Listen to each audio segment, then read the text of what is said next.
Bharatiya Janata party को हवा में समझने से, भारतीय जनता पार्टी को कमज़ोर समझने से अपने पैर पर कुल्हाड़ी मारेंगे अखिलेश जी। बसपा सपा गठबंधन में चुनाव लड़े तब वो 95,000 से जीते। अगर बसपा का वोट खाली निकाल दीजिए तो मैनपुरी में क्या हाल है सपा का।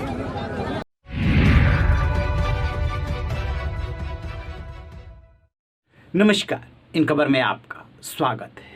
मैनपुरी उपचुनाव में चाचा भतीजा यानी कि सपा प्रमुख अखिलेश यादव और प्रगतिशील समाजवादी पार्टी प्रमुख शिवपाल यादव जब साथ आए तो दोनों का कॉन्फिडेंस लेवल बढ़ा और दोनों ने कार्यकर्ताओं का आह्वान किया कि तोड़ दीजिए सारे रिकॉर्ड, क्योंकि यही नेताजी को सच्ची श्रद्धांजलि होगी। इसके बाद से यादव कुनबे में सफाई परिवार में काफ़ी जोश और उत्साह देखने को मिल रहा है।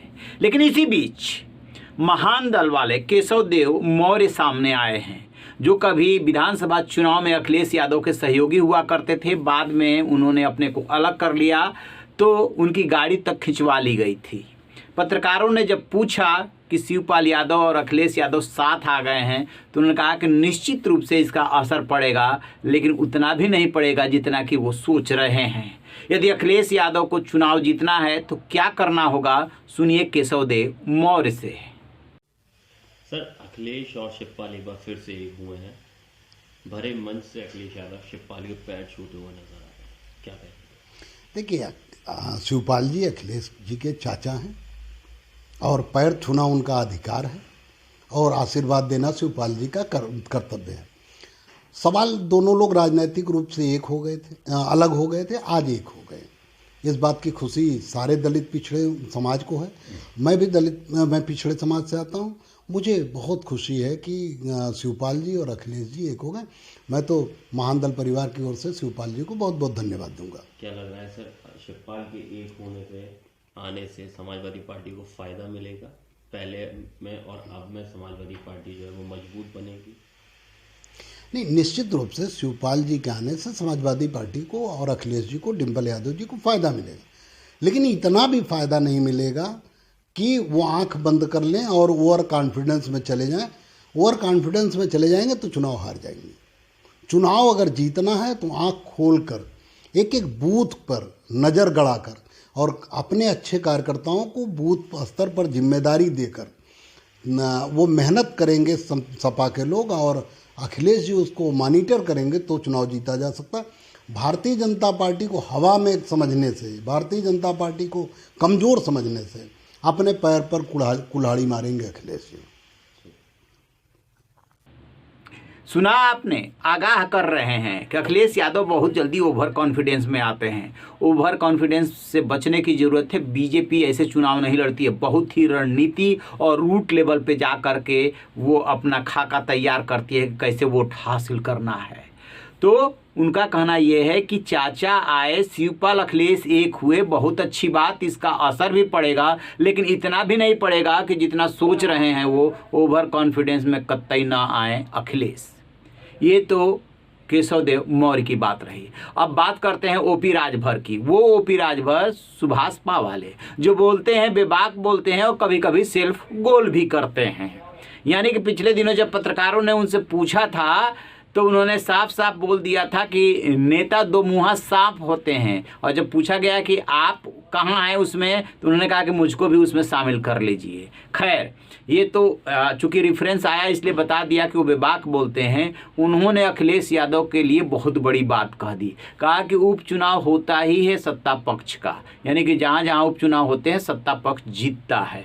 फिर वहाँ का आजमगढ़ रामपुर का उदाहरण दे दिया और यहाँ के लिए क्या बोला उन्हीं की जुबानी सुन लीजिए। देखिए, प्रदेश में जो उपचुनाव होते हैं वो सत्ता पक्ष का होता है। अगर आप देखिए आजमगढ़, आप देखिए आगरा, रामपुर, आप देखिए गोला, अपने यूपी में जो चुनाव हुए वो सत्ता पक्ष के खाते में गया है। और बड़ी चर्चा मैनपुरी लोगों के दिमाग में है। देखिए, जब माननीय नेताजी बसपा सपा गठबंधन में चुनाव लड़े तब वो 95,000 से जीते। अगर बसपा का वोट खाली निकाल दीजिए तो मैनपुरी में क्या हाल है सपा का।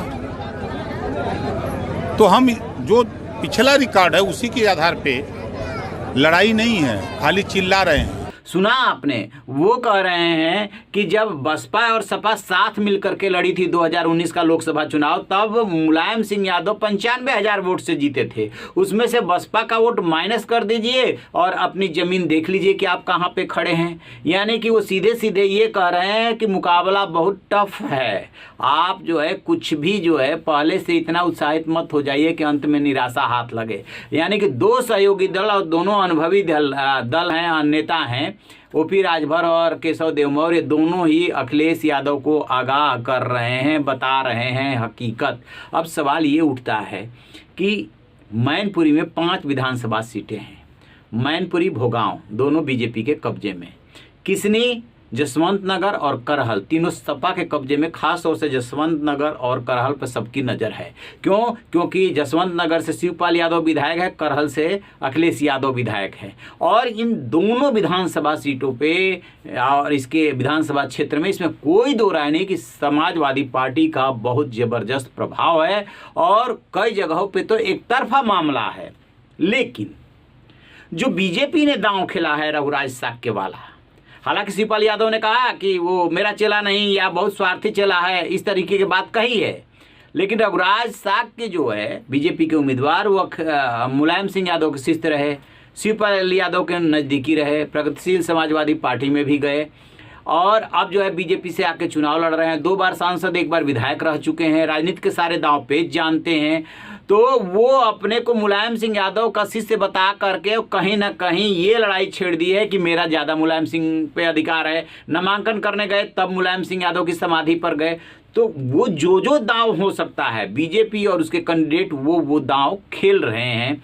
और इसीलिए ओपी राजभर हों चाहे केशव देव मौर्य, दोनों अखिलेश यादव से कह रहे हैं कि ज़्यादा उत्साह में आने की ज़रूरत नहीं। खैर, ये तो चुनाव है, दाव पेच का खेल है और संभावनाओं का भी खेल है। संभावनाएं हर समय बनी रहती है। चूँकि नेताजी मुलायम सिंह यादव का निधन हुआ है, इसलिए एक श्रद्धांजलि वाला भाव भी लोगों के कहीं ना कहीं मन मस्तिष्क में दिखाई देता है। मैनपुरी से लेकर करहल, जसवंत नगर में हमने भी घूमा, देखा, जाना, वहाँ पे है ये बात भी है, लेकिन लड़ाई इतनी आसान भी नहीं। रहिए ना बेखबर, देखते रहिए इन खबर। थैंक